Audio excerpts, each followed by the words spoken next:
أعوذ بالله من الشيطان الرجيم بسم الله الرحمن الرحيم وأقيموا الصلاة وآتوا الزكاة واركعوا مع الراكعين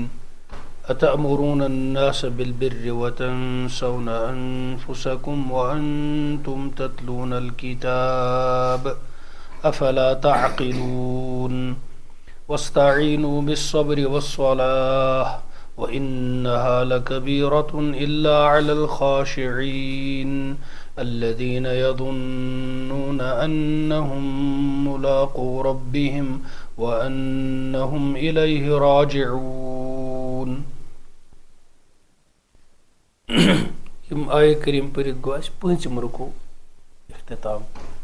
سورہ بقرہ. یہ پنچم رکو یتھ مزن اللہ تعالیٰ بنی اسرائیلن خطاب کران پتمہ لٹ کور مے عرض یہ أکس جائے عرض کورمت کہ اتامت مختلف طبقن ست اللہ تعالیٰ گفتگو کران. گۄڈنِکٮ۪ن 5 آیہ کریمن مز تمن ست یمو قرآن مجید نش فائدہ تل یا یم قیامتس تام قرآن مجید نشن ہدایت حاصل کران. تم گئی خدایس کھوژن ول متقی بند مومن بند. پتہ تہند صفات آئی بیان کر. پتہ بیاکھ طبقہ انسانن مز یم بالکل منکر کافر موجود اس برونٛٹھ کن آسان کافر ون ہیکو نہ ام سندس پہ فیصلہ لگائت کہین یہ محروم کن کی فی المعال فی الحال یہ محروم ونکس اس منکر خدائے سن فی الحال یہ محروم فی المعال یعنی انجامس مز تہ یہ محروم امیک فیصلہ ہیکو نہ اس کر تکیاز ام سندس مرنس تامت بلکہ اللہ تعالیٰ امس ہدایت کر. اور اس فی الحال ایمان وول یعنی فی المال تہ آسا بہ ایمانس پہ تمہ خاطر روزن خدائے زار پار کر. دیکھو اب ذہن کیا بنا پنس حالس پہ بروس کرت گژھِ نہٕ پننہِ انجام نشن بے خبر گژھُن کی. اور کافر سندس حالس پہ نظر کرت گژھِ نہٕ أمۍ سندس انجام کس بارس مز أمۍ سند حالکُے فٲصلہٕ لگاوُن. یِتھ پٲٹھۍ روزِ انسان بڑ یعنی بہٕ چھُس ایمانس پہ الحمدللہ مگر ڈر چھُم مرنہٕ وز میلہِ ما کِنہٕ یہ گژھِ روزُن خوف. پتہ روز انسان تمو تمام اعمالو تو حرکتو نشن دور یم سۭتۍ أمِس باسہِ کہ اگر مےٚ یہ گناہ کرت یہ غلطی کرت یہ اپُز کرت اگر مےٚ ایمان امہِ ساتن نۄقصان ووت تہٕ امہِ پتے مےٚ موت گوٚو مےٚ کتھ عملہِ پٮ۪ٹھ سپدِ موت تِکیازِ گارنٹی چھنہٕ کانٛہہ. چنانچہ موت چھُ کُنہِ تہِ ساتہٕ یِوان اسلیے روزِ انسانس ہمیشہ یہ ڈر کہ اگر بہ یہ گناہ کر اللہ تعالیٰ بچائن یُتھ نہٕ یہ میانہِ زندگی ہٕنٛز ٲخری عمل آسہِ مےٚ گژھِ اختتام پتہ. اسلیے کرِ یعنی یوٗتاہ تہِ یہِ عٲمِل آسہِ یوٗتاہ تہِ عبادت گزار آسہِ یوٗتاہ تہِ نیک بندٕ آسہِ مگر احتیاط کرِ ہمیشہ کہ ونیُک تام آس بہٕ نیکی کران مثلاً اگر مےٚ ونکیٚنس کانٛہہ غلطی کٔر یا کانٛہہ کتھ تِژھ ؤنۍ یُس ایمانس منٲسب چھنہٕ کینٛہہ مسلمانس شوٗبہِ نہٕ کینٛہہ اگر یِہے عمل کران یِہے عمل ختم کٔرِتھ مےٚ خٲتمہٕ گوٚو بہٕ کیٛاہ کرٕ پتہٕ. امہِ سۭتۍ روزِ أمِس یہِ احساس تہِ کہِ گارنٹی چھنہٕ کٲنٛسہِ خۄداے سٕنٛز بس یہِ ژٕ وۄنۍ کرکھ تہِ تہِ کر ژٕ. یہِ روزِ خوفس منٛز یہِ روزِ ڈرس منٛز انسان. امہِ موٗجوٗب تہِ چھِ بعض علما اور احادیث مبارکو سۭتۍ تہِ چھِ یہِ اکھ ذہن بنان کہ نماز ہُنٛد وقت گوٚو نماز گژھِ فوراً پرٕنۍ اولین وقتس منٛز. یُس ونان ٹایم تانۍ اُکنُے پکو اُکنُے پرو کیا پتہ امہِ پتُک ٹایم میلیا वक्त शुरू गोमुत ये वक्त शुरू गो नमाज पन्निस वक्तस पे फर्ज इंसानस पे सपदान पत अल्लाह ताला एक इंसानस नीयत नमाज अदा करने मुनासिब मौका ान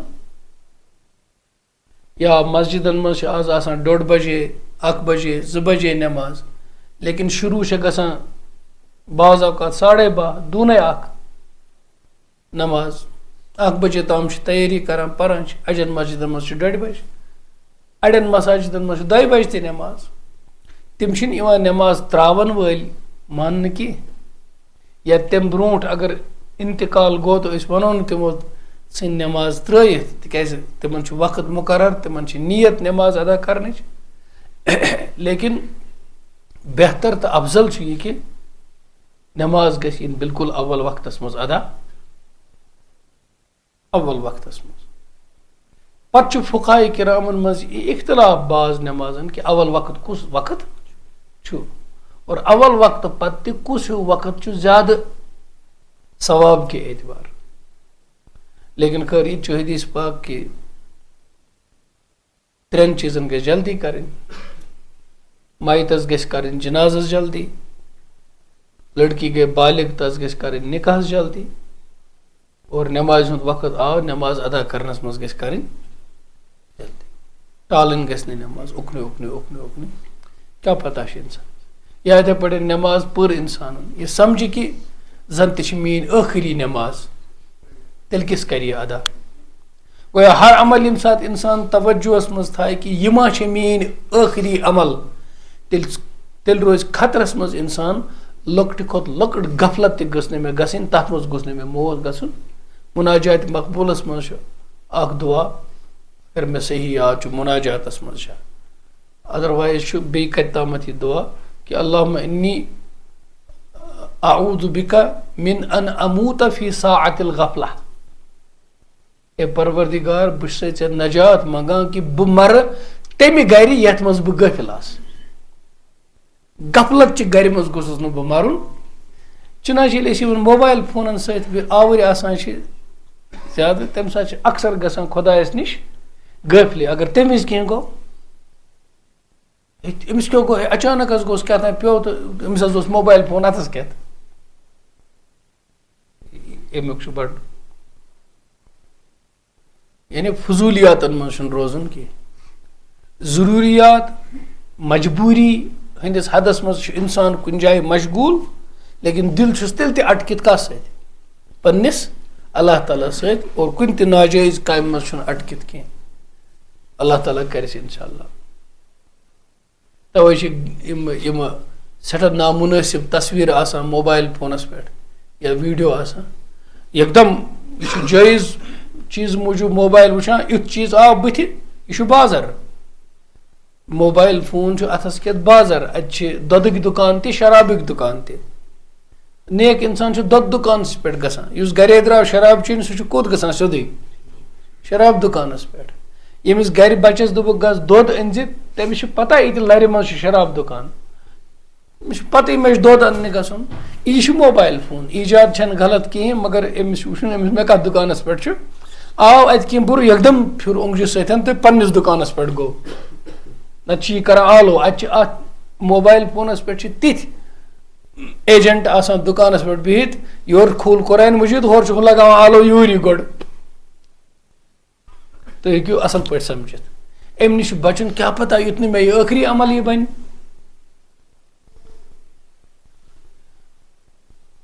तो इसलिए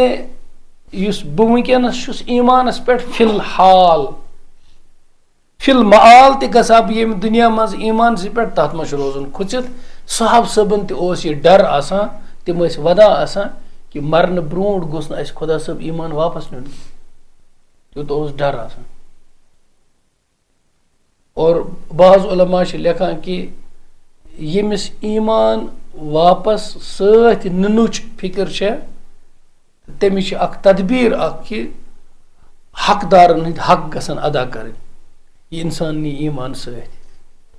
हकदारन हंद हक गसन न जाय कर गो त्रीम तबक कोर अल्लाह ताला अलबत्ता अत खास कत यह कि अल्लाह ताला से पता बंदस पता कह कि मौत कस इंसानस कत हालस पे ग चूंकि यह अल्लाह ताला पता इसलिए अल्लाह ताला कोर दोन आये करीमन मन जनाब रसूल अकरम सल्लल्लाहु अलैहि वसल्लम यह बाखबर कि केम लुख नज अन तुम बिल्कुल ईमान कह तुमन मोहर कर्म तिहंदिस किस्मतस मज लिखित कि तुम बनन मोमिन अबू जहल वलीद बिन मुगैरा वगैरह वगैरह वारिया उत्बा शेबा कुफरसी पे मूद तो अत मज अबू सुफियान साहब कहें अमन पुत ईमान वारिया गैर मुस्लिम तम सातन दुश्मन बदरस मज दुश्मन ओहदस मज दुश्मन तमो लुड़ तमो वात तकलीफ नबी पाक सल्लल्लाहु अलैहि वसल्लम पत बने मुसलमान लेकिन कह रूद बदबख्त तम गई महरूम हमेशा खतर तिमन मुतलिक आय तुम ज आयत कि यम अनन न ईमान कह पर अस पता कि हेको नस वन कुस कत पे मर पता आव त्रीम तबक कुरान मजीदस मज बयान करने यम काफिरी मगर बदतरीन काफिर यमो छुपोत थो कुफर सिर्फ तथ गरज तिमन यह माली दुनिया हुबी दुनिया तिमन हुबी जा हुबी माल तिमो थो कुफर चूरी नेबर किन थो बदल बुथ जुत थ तिमो जुल वजहैन बना तिमो यह बदतरीन तबक काफिरन हुंद इसलिए थवन कि इंसानस पन्ने जिंदगी हिंद मुसीबत फुटरावान कह न इंसानस अंदरिम मुश्किलात फुटरावान इंसानस ज्यादा दिल दुखावान सह पनुन लगित अमिस शराब डुबाय पनुन लगित पनुन बनित अमसी ब्रोट कन आस बोय बनित दोस्त बनित पत दियस दगा यह इंसान ज्यादा क्या खिलाफ तवका आसान जिंदगी में सारे खुद ज्यादा दिल फुटा अमे अक चीज सत तो तिम यम रसूल पाक सल्लल्लाहु अलैहि वसल्लम ब्रोट कन कलिम पारान गवाही दिवान थोद वथित शहादत दिवान कि तुह रसूलुल्लाह सल्लल्लाहु अलैहि वसल्लम अल्लाह ताला उस पत अलग बयान करें वन तुह रसूल खुदा अल्लाह ताला वन अपजर तुह दिन धोख यह लगान पानस धोख तिमन मुतलिक बाज अवकात साहब सबन पता लगान तिक तिम नन नेरान पन्न वथनस बेहनस तौर तरीकस अमल मज तम सात तिम नन नेरान तिक तम सात सारे खुद जबरदस्त कहवट सह नमाज यह तस्वुर कि कह इंसान क्या हेकि नमाज निशन गाफिल गसित अगर गसे एकदम नन यह तेल सही मुसलमान तिम गोडनिकस सफस मज बेहवान तिम ब्रोट कन बेहवान आज चल काफिर ते मुनाफिक ते आज काफिर परनयित ते नमाज मुसलमान गोडनिच लड़ाई गसान इमामस पे बे लड़ाई गसान कि कम से कम हमसाय तो बेशीर हुंद मे इमाम जरूरत मे गई सह आसन यम सुंद न मे पास्ट आस पता न हाल आस पता तुत 20 वरी गसान सह नेरान खोतन वराई कि न हुच न जिद आस बुथ हसद और अस मज अगर नमाज पर कहें तो तोत सह हज त कर सह तोत अगर न परी तम सात जबरदस्त कहवट सात नोतवानस मस्जिद मज इसलिए मुनाफिक ते मस्जिद मज कित पे तम नन नेरान परान बराबर 5 वक्त वतन विज कयामत बसान तिमन गुब गसान नमाज मे बसान अगर यह कहवट लगाओ तो अल्लाह ताला कर सैनिस हालस पे रहम कह तुह खुदा नेक कर्मित उमूमन गुबुई नमाज गसान अगर परान त वही करान तो नमाज परान और सुबह नमाज पे सारे तरह फिक्र कुस क्या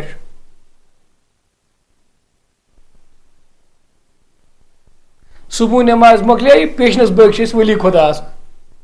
और सुबह पोर्मुत चोरन नमाजन पे क्या सारी शेखुल आलम बड़ कहवट अम तबकुक जिक्र तो अल्लाह ताला करान और अहद रज़ाइल अहज कमजोरी तो फुसफुसापन अहद किरदारुक बिल्कुल हल्कपन यह अल्लाह ताला बयान करान कुरान मजीदस पत उमूमी इंसानियत अल्लाह ताला कुरान मजीदस मज खिताब कर